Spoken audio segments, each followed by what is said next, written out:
Hello, hello. How are we all doing out there? I have the right mic on, right? And I should probably check this stuff 3 times instead of 2 before I go live. How we doing, everybody? Are we doing good out there?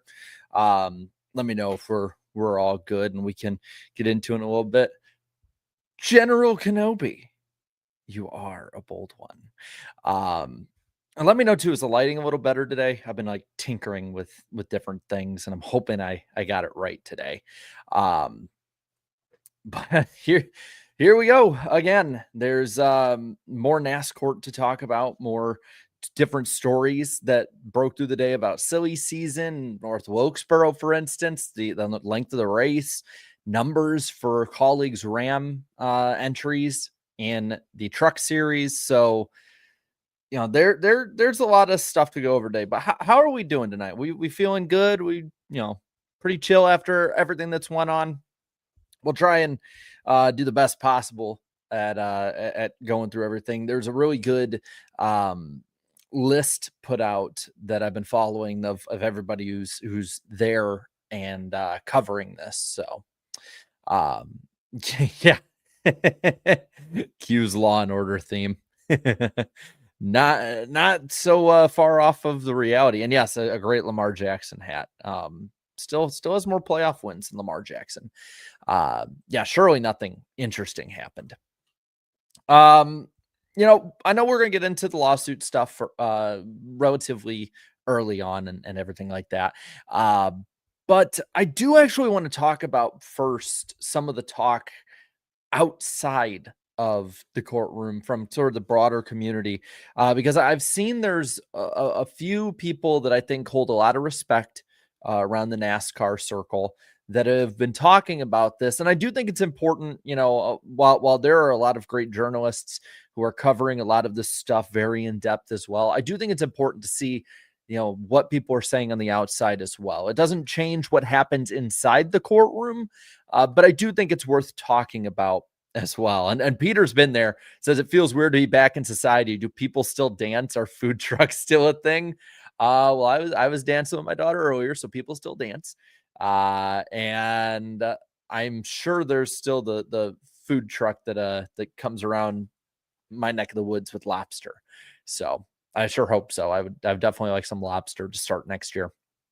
But there were a few that talked about kind of both sides of this, the fan side, all of it. Mark Martin, Rick Mass, Pete Pistone, Greg Wallace, who I believe is the son of Rusty Wallace. And I want to start with him if I can find where it went. There we go. So he responded to Denny Hamlin. I'm not going to be putting it on screen because it's just a wall of text and plenty of stuff on that. But he says, Denny Hamlin's, the lawyers didn't want me to tweet this or actually whatever yesterday that, he had talked about or 2 days ago. Greg Wallace says, translation, my lawyers told me to tweet this because they know the jurors might get on social media.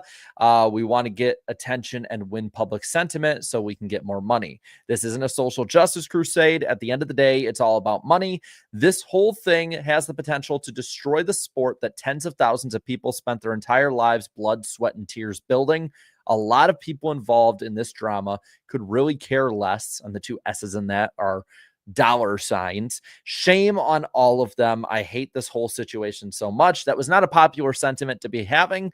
To which he follows it up and says, and it's a lot of stuff, so I'm not going to read like the entire thing, but basically that while he doesn't agree with all the choices the leadership makes, in general, he thinks, and this is a sentiment shared by a lot of others around the NASCAR circles as well, that might not be as vocal on it, that NASCAR still does a lot of good, hires a lot of people, builds a lot. And I think that's important to talk about as well, and it brings up a lot of the things that others have said. If it wasn't for NASCAR, Denny Hamlin wouldn't have this, giant, rich lifestyle that he has, built in his life, that, the Wallace family would not have grown, to have generational wealth. And that part is those are true parts of it as well. I get there's the disagreements of maybe what the leadership of NASCAR has done. But I think it's important to cover both sides of what people are saying. Now, the one who I believe got the biggest headlines of anybody out there was Mark Martin. Mark saying, this lawsuit is devastating to the sport we love. I really hope we as race fans come out of this better off, but I just don't see a pathway that leads us to do that. I'm worried about our sport and I want it to thrive, which I fully believe Mark wants it to thrive. He wouldn't be have been fighting so hard for what he believes is the right direction through the year with just the points format alone after having been retired for I believe at this point 12 years. He has no reason to really stick it out and fight the good fight. He could be off camping all over the country, wherever the hell he wanted to be. He has the money to do so. He has the time to do so. And I think that's a sentiment that a lot of people have had that have more knowledge and wisdom on this whole situation. But I think this is like the sentiment and the position that a lot of people are starting to get to in general with this whole thing. Rick Mast also has about a 9-minute video or so on the Kenny Wallace Show X post. I'm not going to play the whole thing or repeat it, but he echoes a very similar sentiment to Mark Martin on this whole thing. And underneath Mark's post, there were plenty of people that were like Doug Rice, who was agreeing, and again, been around the sport a long time, knows what he's talking about. I have a great amount of respect for him. I think it's John Orovich is his name. Was one of the top responses. Said, I literally wrote the book Indy Split, and it looks like few lessons were learned. And that's where Pete Bastoni jumped in and said, this literally is the textbook for what's happening now. And I've referred to John's book numerous times discussing the lawsuit on the morning drive.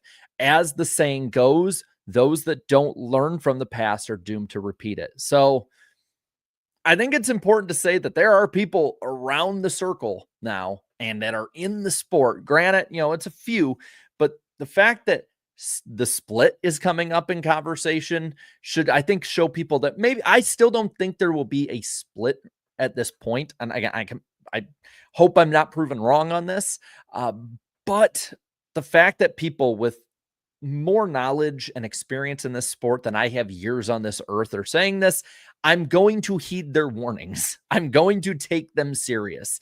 Even if I think, like I said, with the split part, I think they'll probably be wrong, but it's coming up more in conversation with people who experienced that time, who weren't kids. Like, I know a lot of people who remember that time, but they were kids when it happened. No, like people who worked in motorsports, who were older than I am now when that happened. So I'm going to take that serious. Just because if more people start talking about it, if more people are giving dire warnings about what's happening, and the more and more people I see doing this, the more it's like a veiled, like, hey, you guys got to settle. Please settle. And I think that's the best case scenario in this whole deal. Honestly, I don't know if that happens though. And we'll kind of go more into it in a moment. But there was a bit today. Again, we're gonna bounce around a little bit. It's not going to be probably as in depth as a lot of other people will be. Credits everybody that's been out there, man. Lord's work is what they're doing, keeping us all with that. Real quick, there is a list on X called NASCAR Trial Media. It was made by Chris Weaver. I think there's 108 followers on it right now, and it's 15 or so people who are at the trial. I believe, where did I put it? Yeah, it is the last thing I posted on X.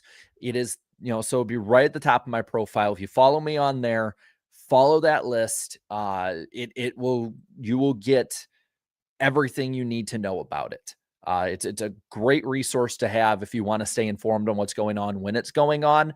And that way you also can make better judgments on it than if someone like me were talking about it, or even the teardown crew, just because you can get more perspectives from what people are saying in there. Some are just putting, the minimum of what's going on. Others are putting huge paragraphs. It's an incredibly interesting follow. And I would urge you guys, if you want to stay informed with it, check that out. Just go on my account at Ice Titan 80. I know it's a dumb username. I made it when I was like 16 in high school. And I'm not changing it at this point. I'm sticking it out. But let's kind of go into it. Again, we're going to be generalizing a little bit of it, or at least what I've been taking notes down. All of this is basically from, as I hit my mic, those journalists on there who like Peter have been doing a great job through this. So Bob Jenkins finished up today. And funny note about this, ESPN actually wrote something about the story with Bob Jenkins, and then they put the picture of the wrong Bob Jenkins on there. You know, the Bob Jenkins who used to call NASCAR races was put on there. You know, the one who called NASCAR races for ESPN and ABC. You know, if you ever wondered, like, man, should we want ESPN to be around the sport more? They basically act the same way they have since 2007. Piss poor, which I found that really funny, honestly. I think they've changed it since then, but that was crazy to me. And I jotted down a few things, and I might have a second page of it. I don't think I do. You know, Bob Jenkins finished up today.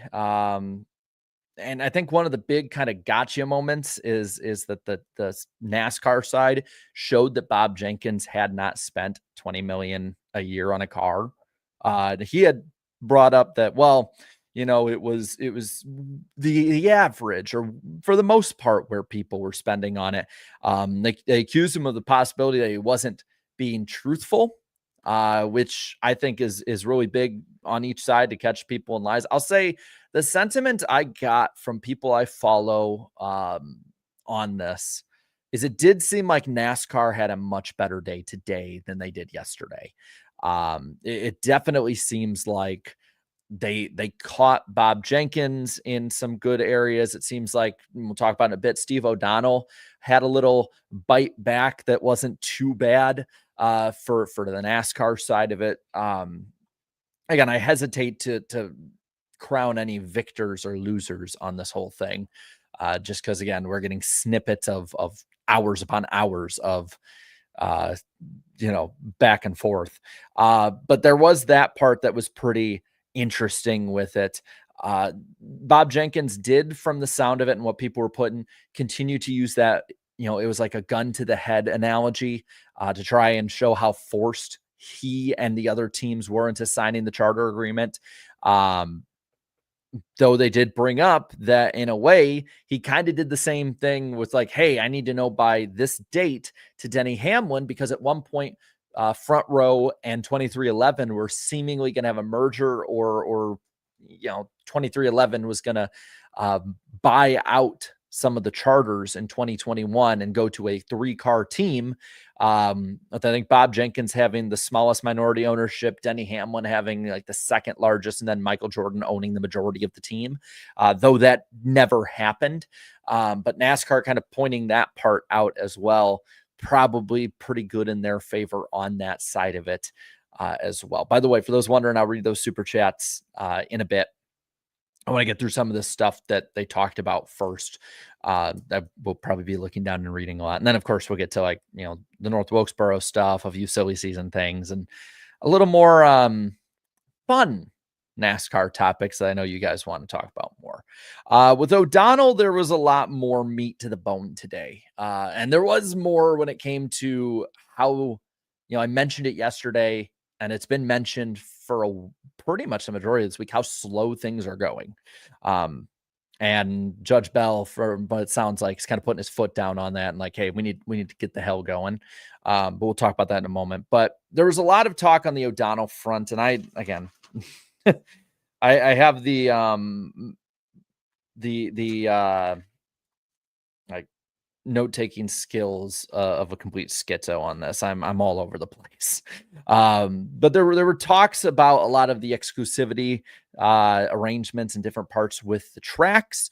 You know, for one, them talking about locking up some of the SMI tracks, and Jeffrey Kessler kind of jumped in on that a lot, and how it was they were trying to show it was in a way that they were trying to kind of box out the teams from doing a live sort of thing.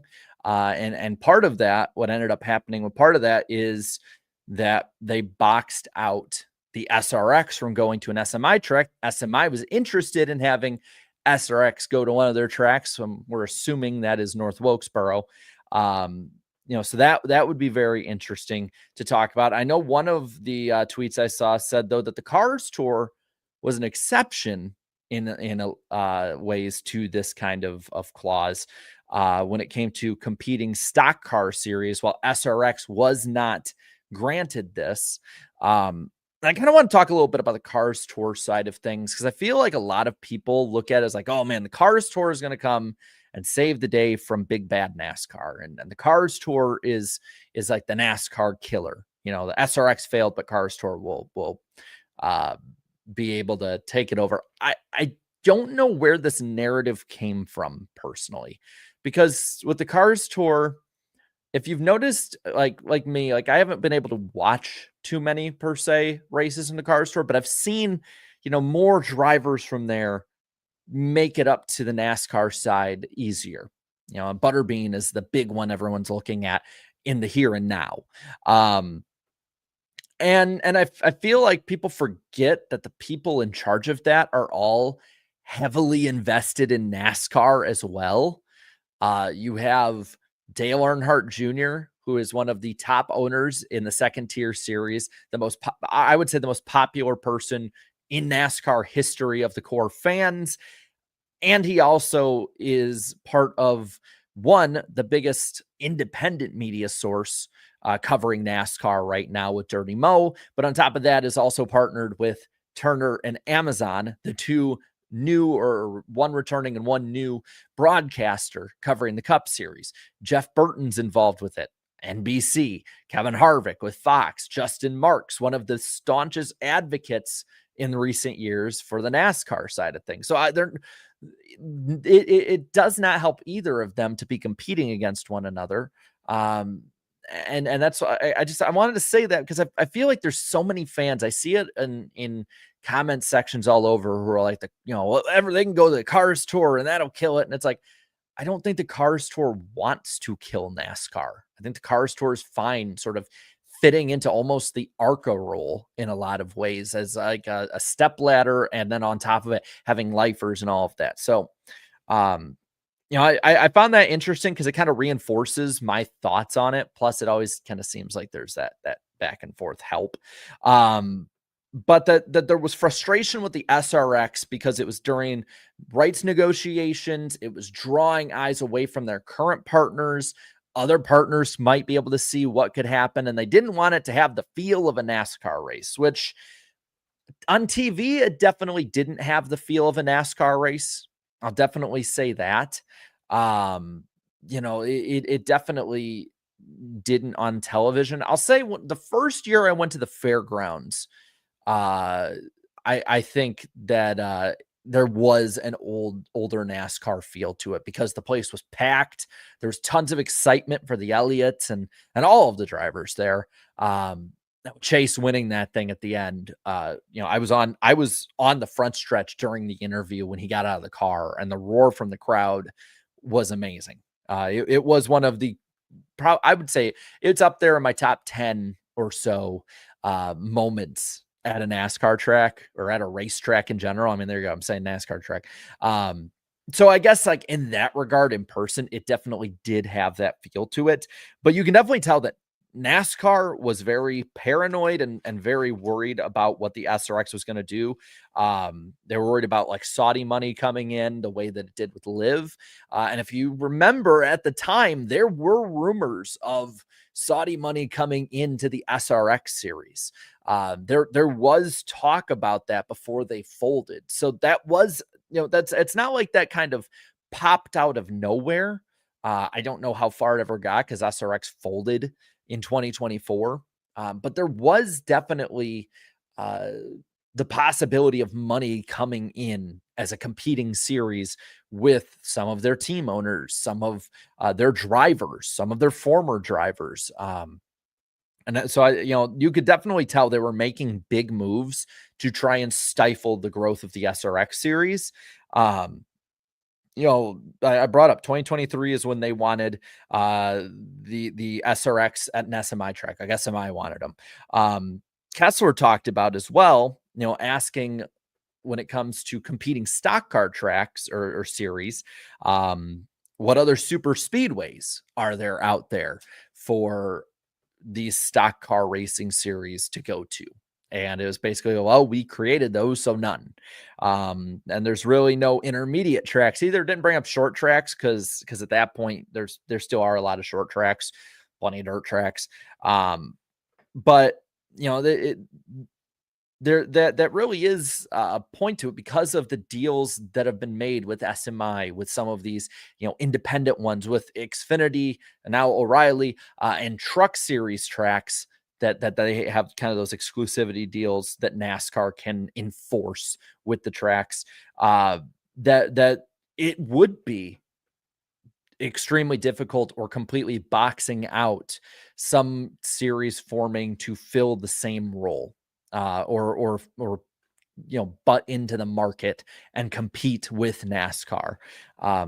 It's very interesting to me because a lot of this, for different reasons, obviously, and it was a different time, reminds me of, especially when we, at times I've watched plenty of David's videos, David Land, and others, but it reminds me of the games and shenanigans NASCAR and tracks played during the open wheel split in the late 90s and 2000s. And, some tracks being opened up for one side or the other and just pitting them against each other at the same times.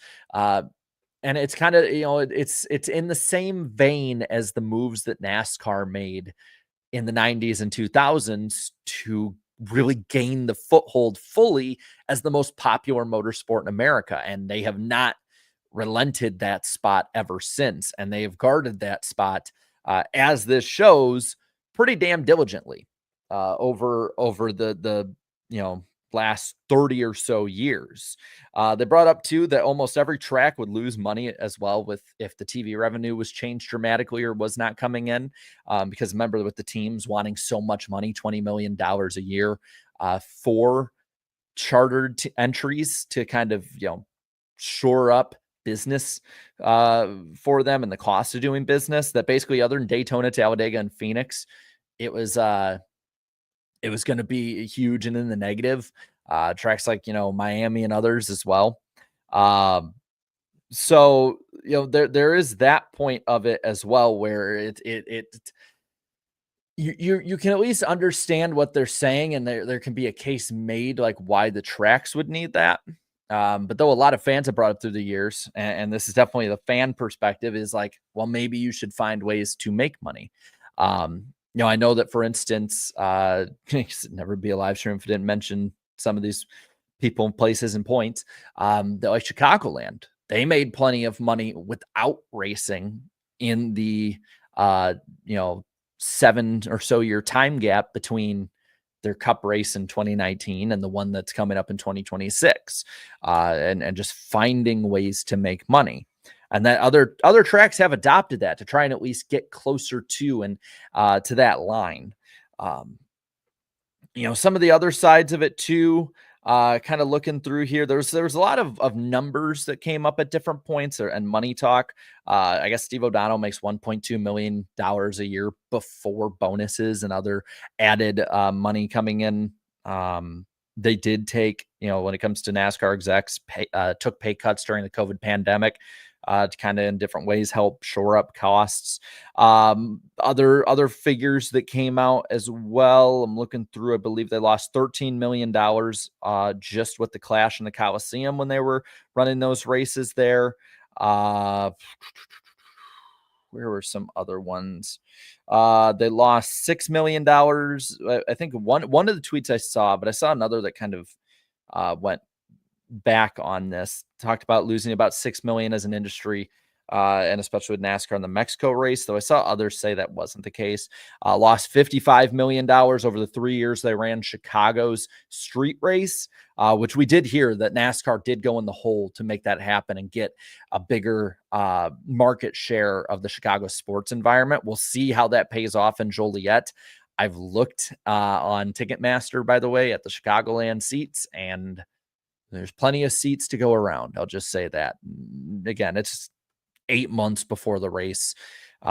Most tracks, unless it's like the Daytona 500, don't sell a ton. So I'm not like too worried just yet. So we'll see on that side of it. And the investment was worth it. It was worth it. They mentioned that Chicago's street race was solely responsible for luring in Amazon Prime as a partner with them. I saw people being like, well, why didn't Prime have the race? Well, do you notice what race they have this time around? They have the San Diego race, and they had the Mexico race last year. So, something new, innovative, something they can be fresh with and bring to a city, kind of emulating Formula One. Let's be honest, that's kind of what they were doing. That really, really helped them bring in Prime. So, for somebody like me who's very critical of the Chicago street race, and in large part my own bias of taking my racetrack away, directly or indirectly, got to admit, brought in what has so far been the best produced NASCAR broadcast ever. So that's another positive on that side of it. There was some other talk. Let's see, because there's the track talk. There was talks about, how basically there's not been an open team that's competed in every race, and how difficult it has been to be in NASCAR, even during the charter system, that, throughout. I mean, I found the list, by the way. I decided to go back and look at the 2016 chart. I found the list of the teams that aren't around that were around in 2016. I don't know if all of them at this point were chartered. I know most of them were. But this is the list of teams that were around at the start of the charter system in 2016, almost 10 years ago, that are not around today. And they were Stewart Haas, H. Scott, BK Racing, Furniture Row, Levine Family Racing, Starcom, Ganassi, Tommy Baldwin Racing, Germain, Go Fast, and Circle Sport. The 11 teams that are referenced, those are the 11 they're talking about. So a lot of them ran like sub 30s for a lot of the races. But a lot of them made some headway at different points. SHR, of course, a championship organization, not here anymore. Same with Furniture Row. Levine Family Racing turned into a playoff caliber team, or at least in that conversation before closing their doors. Ganassi in that conversation. Germain got better, not the greatest, but still better than like the sub 30s. So some decent sized teams have went under in that time that the charter system has been around. I think that in a lot of ways points to a still very difficult costs need to be met with. I do want to bring up, though, one point I've seen a lot of people bring up on X and on YouTube comments, and I think it's a good point, is that this issue, even if they gave the teams the 20 million, even if they had a cost cap at, whatever time they chose to, 2025, let's just say, this problem's going to keep coming up. And especially if NASCAR doesn't have a real plan for it, it's just sort of like, well, I guess we'll cave to it. Not to say that they shouldn't, but just more, the prices are going to go up.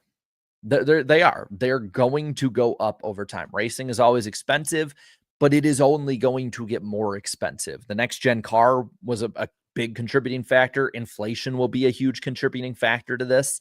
I mean, by 2032, it might take 25 to 30 million to field a Cup Series car the whole year. And that will just probably only keep going up and up and up. I mean, I want to see if I can put it in perspective on this. I know it's a very rudimentary way of doing it, but the inflation calculator is about the best way I can try and do this. But let's say I go and I put for let's say February 2015. What would, is it going to let me actually click on the damn thing? What would say, 20 million now equate to, let's see, I got to make sure I have the right amount of zeros. What would that equate to 10 years ago? And it, and you, there we go. Use values lower than 10 million. I'll just put a 20 in and go from there. The beauties of doing stuff live. You look like a complete idiot if you don't actually rehearse this stuff. So now it would be 14.45 instead of 20 back in 2015.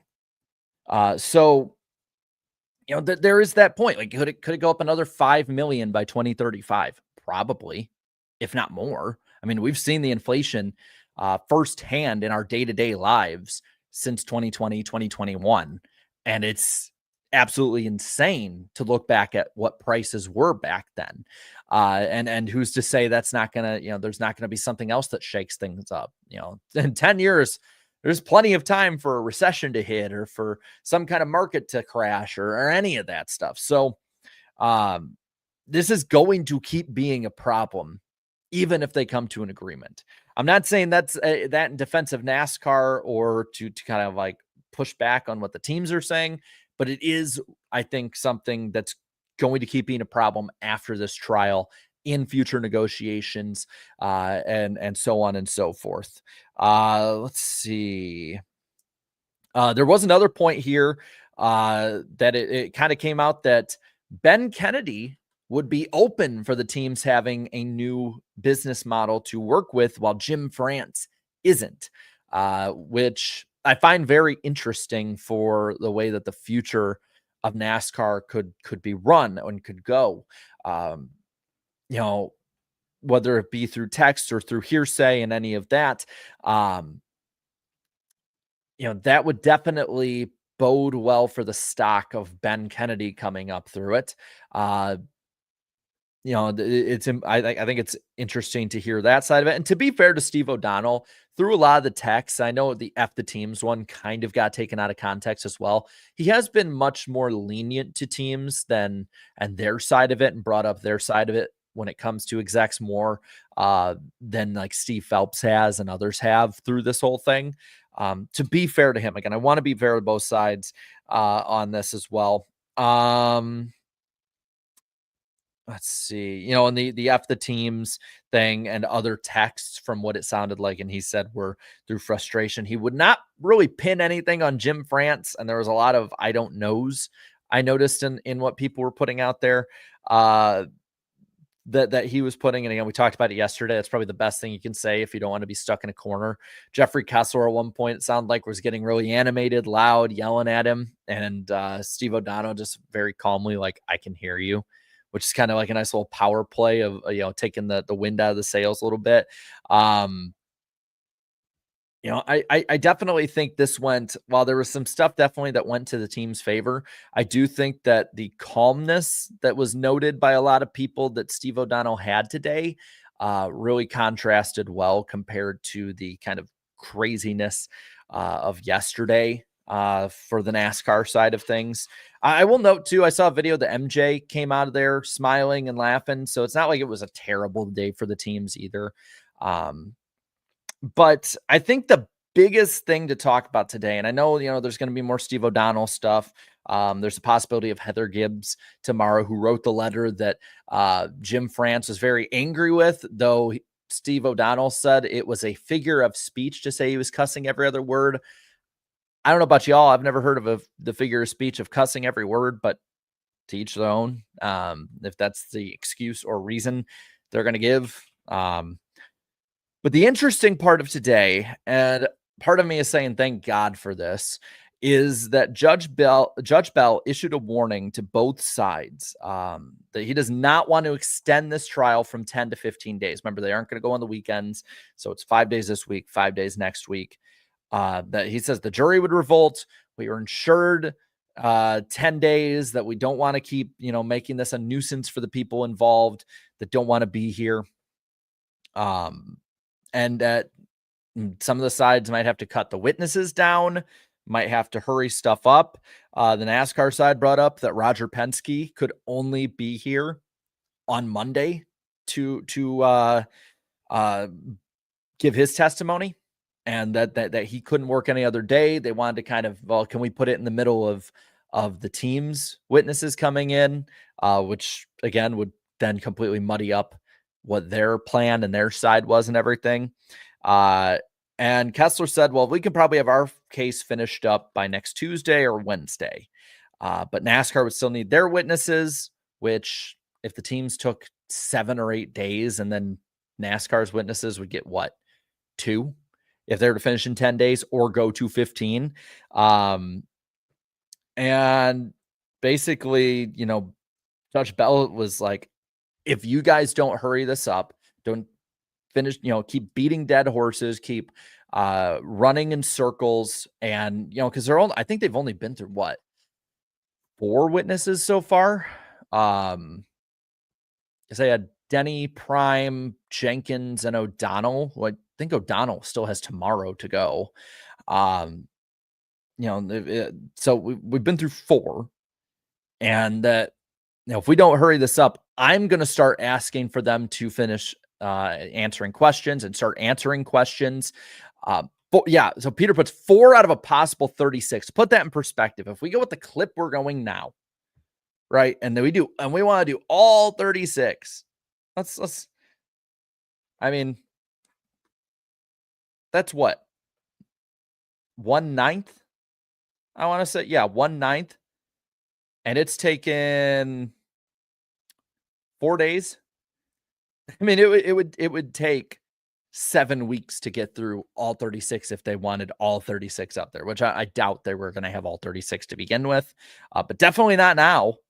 At this point, they need to hurry shit up. They do. And so he's even talking about putting a clock on for him, like a pitch clock almost. And I know we're not getting, like I said, I know we're not getting all 36. But still, I mean, 4 of 36, 1/9 of the possible ones so far. I think that would be completely unacceptable. It is, and I think that's why he's like, let's get this thing hurried up. I'm gonna be honest, I don't want to be talking about this like a week before Christmas or less than a week before Christmas. I got stuff to do, man. I got stuff going on the 19th. I I don't want to be talking about this more. So I hope to God that they hurry it up. And who knows who else will be coming in. I want to make sure they get to Richard Childress. I don't know. I don't know the order. I don't know if they published it or whatnot. Okay, everyone's saying the caution clock. Yeah, the caution clock. That's what it would be. I'll make sure you guys are on screen today.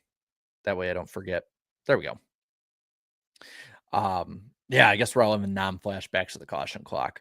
I don't think they got there. There wasn't really as many major big things, I think, today compared to the last couple days.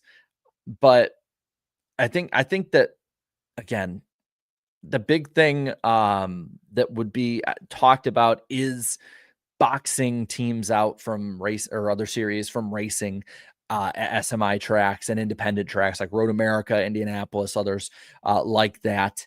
I have a feeling the IndyCar thing is probably, you probably also have to add the Roger Penske effect with that. Like, you don't want to piss off one of your top owner at Ford, that's a Ford team, and you don't want to piss off him either. Very powerful. But yeah, I don't know. Peter, let me know in the chat. Do you think, honestly, I should probably have you on for some of these next week if you're open for it. Do you think, if you're still watching, do you think we're going to end up going further than 10 days, or do you think they're actually going to hurry it up? At least from like what you've gathered from this. I'm curious to see what you think on that side of it. And if you don't know, like that's fine too. Like, I'm legalese completely in the dark. That's, I think, about the biggest stuff so far. I think, again, hurrying it up is going to be something really big with it. First off, glad to be on. And Judge Bell is adamant about keeping it to 10 days. Like, good. I want to hear this end by next Friday, honestly. Yeah, I'll DM you probably tomorrow, probably this weekend. It's my wife's birthday tomorrow, so we're going to be live early after it's done, because we're taking her out to go eat. So Just letting y'all know out there. We'll be live earlier. There was other stuff to talk about and other little bits of news. Nothing major. But there was, for instance, the numbers and drivers. They were announced for the colleague Ram stuff. So Danny Dye in the 10, Butterbean in the 12, TBA in the 14, Justin Haley in the 16, and then the all-star truck is the 25. So for anybody who's wanting to keep track of that side of it, there's more news on that side. The North Wilkesboro Cup race will go from 400 to 450 laps. I don't know why they did that. I guess maybe because it would be a shorter race. But then, as I talked about, that the last North Wilkesboro races for Cup were under 3 hours, but those didn't have stage breaks either. So very different NASCAR. I just hope that the short track tire and package is better at that point. I don't. Maybe it'll end up playing out really well, and the questioning will be kind of like, oh, okay. Definitely didn't need to be questioned kind of thing. But I do kind of question, like, are those 50 laps really that necessary? I'm fine. More racing, I'm okay with it. But it was a question I think I had with it. Let's see. Is there any other big ones? You guys in the chat would probably be able to let me know if there's anything else pretty big. Yeah, use the Richmond tire. Definitely. If 750 doesn't fix the racing, I'll be not very happy. It's probably not going to be that big a fix. The teams and drivers have already said it'll be like minimal if there's any improvement noticed at all. So I hope it's better. I hope they're wrong. I hope we see it. Again, every little bit will definitely help. They did announce that tomorrow at like 3 Eastern, they're bringing back their creator series with a new host, Jeff Faviano. I'm friends with Jeff. He's a good dude. I hope it goes well. I guess there's a new format to it. He's a new host. There's another new host. I didn't recognize. Maybe I'm just getting old and I don't recognize people. I hope for their sake it's better than the first one was. And I like Jeff, so I don't want him to fail in any way. Speaking of creator series, Stream Car. I know I won't be racing in that. I might be getting the PC version, soon. I had to double check. I think I might have got something lost in my emails on one of that. But I won't be in that at least for a little while.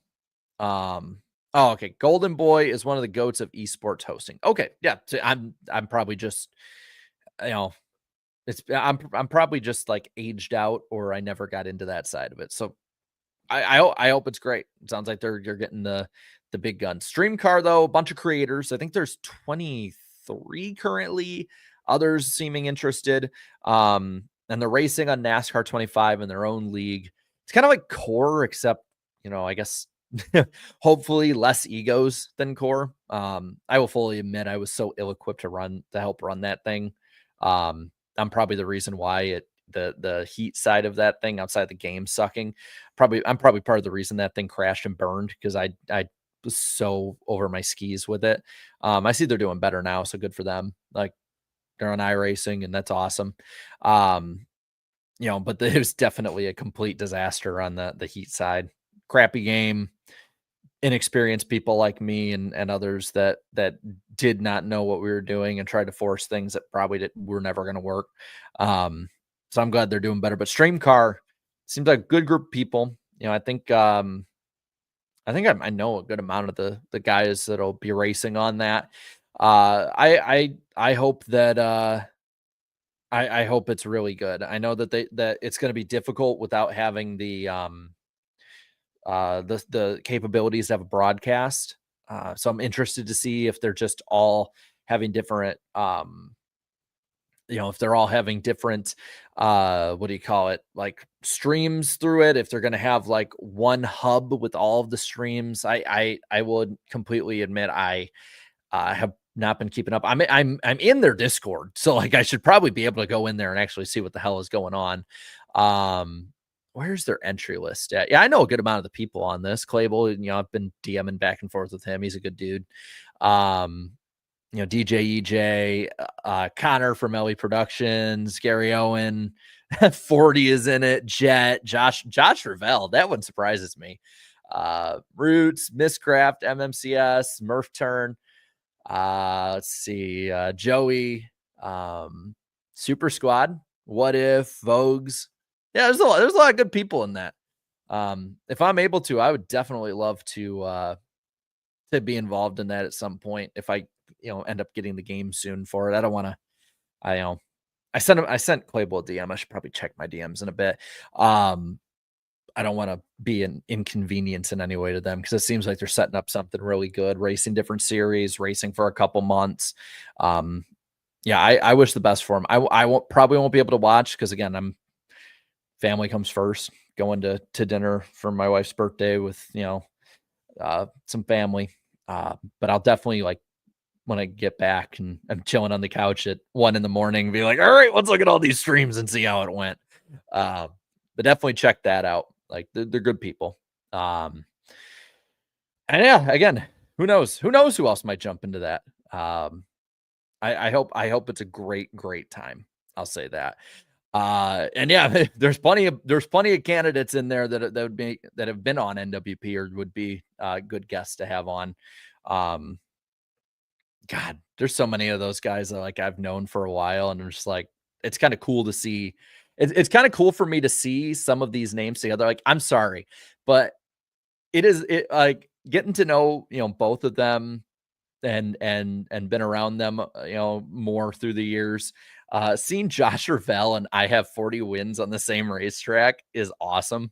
And I've done e-tickets with John and 40s in them, so it's pretty cool. Like that's the cool thing about these creator leagues. And it's why like with the even the creator league they did with NASCAR. It's the reason why I didn't comment anything bad or any kind of judgment on it really, or like I saw a lot of people ripping on that even before it came out. I wanted to see what happened first. And even then I said I hope they right the ship. I think they have 4 more events. I think Streamcar. Oh, where's their schedule at? I mean, they've done a good job, hyping this thing up if you follow them.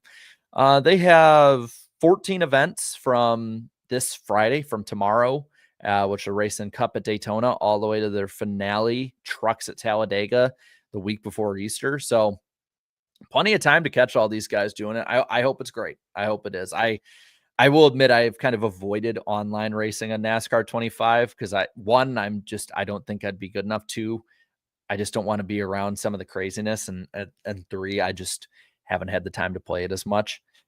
I got the new Madden for it was for $15 on Thanksgiving, and I realized real quick why it was. I put like a bunch of time in that too. NASCAR 25 is way better than the current Madden.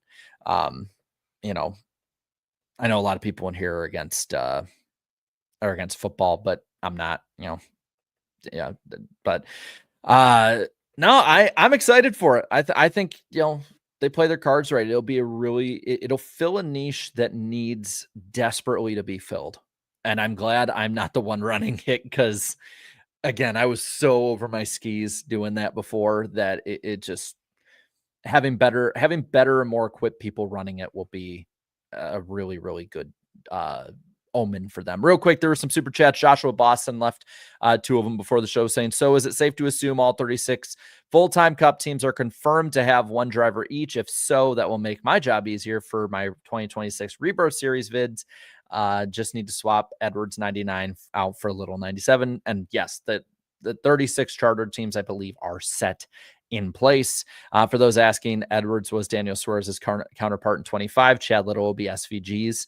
This year, I used the car numbers to match counterparts, each with 1 driver and sponsor, which I think that's a pretty cool thing. And you'll have to list in there, before we went live. So, but yeah, so not as crazy of a day as yesterday, but I think still plenty of stuff. And I'm trying to keep an eye on what you guys are saying. So if there's anything else you want to talk about, like, again, we don't have to talk about we don't have to talk about news or court stuff. Like, I just talked about Stream Car for like 5 minutes. Um, I gotta see.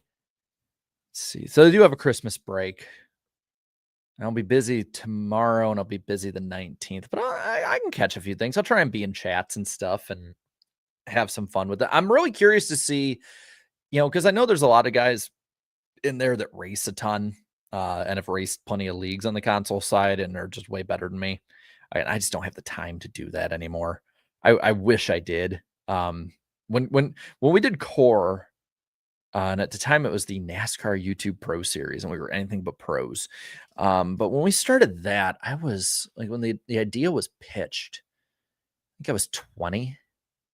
And I was like in my first year. I was going into my first year at a university. I had, done the community college route. It's just easier way to go about it. And I had plenty of time on my hands. I was not making 3, 4, 5 videos a week like I am now. I was not live streaming after every race. My only there was a while in 2018 where like the only stuff I was doing in a particular week was NWP. And I remember at one point having a conversation with those guys, and they're like, you got to upload more shit, man. Like, you can't just let the show just carry your channel. And I was like, okay, like, I'll get to it. And of course, life gets in the way, and I don't judge anyone for, not uploading as much as me. Probably for a lot of people, it's probably a better schedule not to. But it's just amazing how much stuff has changed in 8, 9 years. I mean, I think next year is year 9 for me, full time on YouTube. But I had so much extra time to go into the real nitty gritty details and all these other things. I remember like going from year 1 to year 2 before I quit. I gotten way better because I had like hours and hours in my dorm that I just sat there practicing. It's probably why I gained more than a few pounds over the years. I spent a little too much time practicing.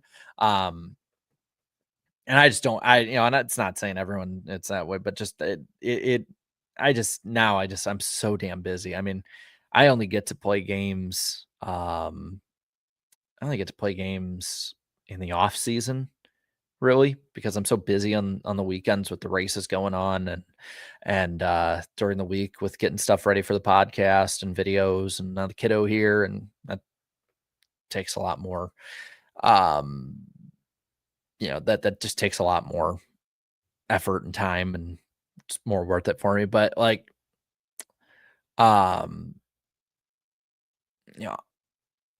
if if I'm gonna do that, I'd probably want to hone in on 1 or 2 races and do it the way like IndyCar teams do the Indy 500 and just like go all in on that one race, and see if I can like make the best of it as a part-timer.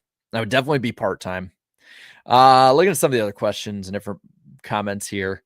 Who are some random Viking players you can think of? For my Jags, it's Zane Beatles. Fun fact, I can tell you 2 random Vikings that many of you might know the names of because there's a lot of crossover between this fan base and NASCAR. Brock Lesnar was a Minnesota Viking, and Roman Reigns, both of which were Minnesota Vikings in the 2000s. And you can look it up. Brock Lesnar actually did get a tackle, I think a tackle and a half in the preseason in like 2002 or 3. And like Brock Lesnar's a big human being. And when he was on the football field, he looked tiny. I'll tell you, and I wonder how many people know this name, my all-time favorite Viking. And I so badly want a jersey from him, but they're so expensive now. It doesn't have to be signed, just like a jersey of him. My all-time favorite Viking is Antoine Winfield. He was so ahead of his time. And the all-time favorite. And then speaking of the NASCAR side of things, I saw Anthony Alfredo signed as a second Viking Motorsport driver. So that team seems to be trying to build some stuff, and I hope they do. I hope they do. Hi, Jarrett. Your Vikings will lose to the Commanders, the Redskins. They're the Redskins. Let's call them what they are. They're the Washington Redskins. I will call them that until the end of time. They are the Redskins. But they'll lose on Sunday. I hope so. I'm in tank mode, baby. Like, let's tank our way all the way down. I want to see if we can get to like the 5th overall draft pick. 4-13, tank all the way down. I don't care. This is a lost season anyway. This roster's way better than having all Schizo McCarthy as quarterback. Get a Mac Jones next year with a good GM that can actually draft and be right back in the fold. It's the Vikings way. Yeah, go back through the years, and other than like when they're really horrible and have like a aged out roster, they always bounce back and make the playoffs the next year, and usually get bounced in the 1st or 2nd round. Christian Ponder and Joe Webb are some random Vikings. You got Culpepper. Let's see. That's what I'm saying. He was a dog, man. He was awesome. That game in 2010, they got snowed out till I think Tuesday in Philadelphia, and the Red Hot Eagles with Mike Vick. And they basically just said, Antoine Winfield, blitz every damn play. And he had like the game of his career. Old ass Antoine Winfield at that point. He was so much fun to watch. That was back when like football was actually like, you could hit still too. And that dude, like, he had a small frame, but he could, like, that was fun. That was so much fun. And that was like right after the point. I know we're kind of getting in the football weeds, but these podcasts, or not podcasts, streams turn into that. That was like right after the point of time when ESPN, before Monday Night Football, like in 2005, had jacked up as a segment, and they would basically just show like the top 5 CTE hits of the week and be like, Steve Smith got, and they'd all just yell jacked up, and you would just see like he'd be nailed and just go into the fencing pose, and they're like, look at him flailing on the ground, what a wuss. And like, I know that's probably not like something I should be like, man, that was fun, but it was so damn fun seeing some of those hits back then. They're like, I think at one point Steve Smith put a hit on like Fred Smoot, and it was right after the Love Boat too. And even as a Vikings fan, I'd be like 7 years old. My dad would like get me out there because they do it during halftime, I think, and it'd be past my bedtime for sure at the time, and we would just laugh our asses off. And then I went back and watched it with them, and we're like, damn, that was a different game back then. And even back then, everyone was like, man, the NFL is just such a wuss sport compared to the way it used to be in the 80s and 90s. And you look at like some of the highlights of that, like that was like grown man's football. It wasn't like that. Sure, there were great plays and finesse and all that, but hey, again, there's plenty of and that's right, the Love Boat celebration by Steve Smith. Oh my god. I had a meme go like semi-viral on Vikings Twitter, and it was like it was the days since whatever, and I said days since your team had like a multi-boat orgy, and it was the Vikings logo and the rest of the league going, what? God, I love my team. It's like it's the most fun dumpster fire you could ever, because like they're always really good usually. Like this year is like an anomaly. It's like the worst team in 15 years. They're always like really good, and they're in the playoff hunt, and they pop up. But like when it's bad, it's just like in hindsight an amazing bad. I remember my dad getting me up one morning, and he's like, Jarrett, you got to see this. And I'm like, what? And he goes, just we're not having the Vikings game isn't happening today. I'm like, what is it? I'm tired. It's like, it's a Sunday morning. It's my Christmas break, I think it was, or it was like right before at that point. I'm wanting to sleep in. And he brings me out and he shows me the video of the Vikings stadium roof collapsing. And I'm just like, everything happens this year. But off the football side of it, I see my Wrapped said, I'm a 0.1% top listener on NWP. I'm also a trial lawyer. You, Eric, and Danny make amazing content. Also, as a lawyer, Bob did an amazing job on his testimony. Well, thank you a lot. And I think you brought it up a few streams ago. So apologies if I'm butchering it. I guess it's such uncharted waters for me. But I appreciate it. So many of you guys have let us know, like through NWP, and on the YouTube side, like, I'm like a top, X%, like 0.1 is awesome. Thank you. Like, even if some of you guys might just be rolling on as a one-off, thank you.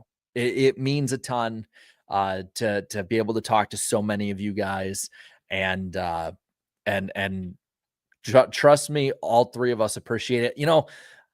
Interesting because the thing is, like, it not only do you guys listening get your YouTube Wrapped, your Spotify Wrapped, but like on our side and the Spotify side especially, we actually get a wrap to find out like how many people tuned in and all this other stuff. Um and I've seen it in my subscriptions. I kind of knew with SVG coming over, but our Australian audience has grown so much that it's gotten up to like near Canada levels, which Canada, it's always the United States, obviously number one. Canada's always number two. And like there's Australia's right there. And it's really cool. I think if I'm remembering right, I think it goes, our top five goes US, Canada, Australia, Mexico, Germany. And I also saw, and I've seen comments from it, a few like countries over in the Middle East where some of our troops are at. And like some of you guys I know watch these streams, listen to the podcasts and stuff. So one, thank you for your service. But two, it's really awesome like to see. I think our podcast this year, our analytics, we got to like 30 different countries, which was so cool. Like 30 different countries. And I see like, how many like are in the top five, and viewers and like, and I see others, like every time somebody sends it to me, I've always noticed Eric is always in there, and there's almost always like Dirty Mo. And then there's like a whole bunch of other guys that we've gotten to know over the years. So it's a really, really cool thing. I'm glad that YouTube and Spotify and Apple and all of them are doing that. Because it's really cool, like seeing the back and forth with it. A lot of you guys asked, and I know it starts like right before 7:00 where I live. Yes, I will be watching the Formula One finale. Like the championship battle intrigues me. I've seen the storyline. I've seen how far back Max Verstappen has come early this, from where he was earlier this year. And I want to see if he can close it out. He's going to need help. I've seen the clinching scenarios, and he's definitely going to need help. It's not like it's a dead even kind of thing. But I'll get up, and I'm not a coffee drinker, but I have a bunch of monsters. I'll tell you what. If Max Verstappen wins the F1 championship on Sunday, for the Monday stream, I will be drinking a Red Bull, even though it's probably going to kill my insides, just like any energy drink would. I'll show up on stream just drinking a Red Bull. I don't usually drink Red Bull. I don't think he's not my pick. I can't. I'll be honest. I can't even name half the people in the F1 field, let alone the people that are competing against him. I just know him because he's been so damn dominant. Amazing. Somebody who just looks at F1 with a cursory glance. And I know still a bunch of the names, just, because they're good, because they build star power, full season points. Just saying. NASCAR, you need a PR win. It's right there, man. It's right there.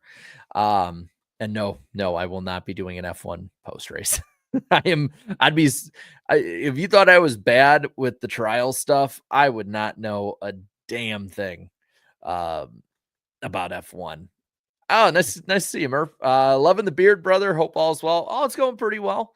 The beard probably won't last past this week, though. So the story behind this, I know a lot of people have heard it, but a lot of others coming in. Story behind this is that I grow my beard out starting in August around the NFL preseason start, and then when I just grow it out until the Vikings either are eliminated from playoff contention or they lose in the playoffs like they always do. I think last year now they've cemented themselves solely first all time in playoff losses. We're ahead of the Dallas Cowboys. I believe that's the stat now. And Dallas has a chance at tying us again this year. Depending on what happens in the game tonight. It's weird for me. This is the earliest I've ever had to shave it off because more than likely, because if they lose against the Redskins, they're out. They're like for sure out. If Green Bay ends up beating Chicago, which for my family's sake, go Bears on that one. But if Green Bay ends up winning that one, I think then no matter what Minnesota does, they're out. So more than likely we're out this week, and you get to see me on Monday, maybe with a Red Bull and completely baby-faced. So Like we're not well, like technically we're mathematically in. We just need Green Bay to lose every game, Detroit to lose every game, but any they have maybe against Green Bay. I think they don't play them again. So they need to lose out. Cowboys need to mostly lose out, other than tonight. Panthers need to lose out, and Atlanta needs to lose one more game than the Vikings. Totally realistic path. Totally. Tank, baby, tank. You know. Uh but yeah, so you'll probably see me baby faced. Maybe even see maybe I don't know what's under here. There might be a double chin even that you'll be able to see. You might be able to see two chins on me come Monday. Um, but I think that'll be it. I think I will see you guys tomorrow earlier in the afternoon. Probably won't go as in depth just because we'll be probably looking at tweets as they're coming out of the courtroom.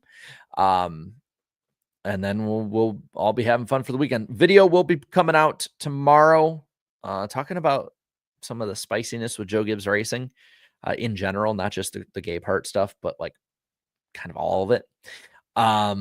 Subscribe if you're new. We do these streams after every race, trucks, O'Reilly, and Cup during the year, and with big stories and stuff like that too. And who knows, maybe next week we might have an NWP again on this channel. We'll see how it all plays out. But y'all have a great night. Enjoy the rest of your Thursday, and I will see you later. Have a great night. Have a great night, guys. Bye.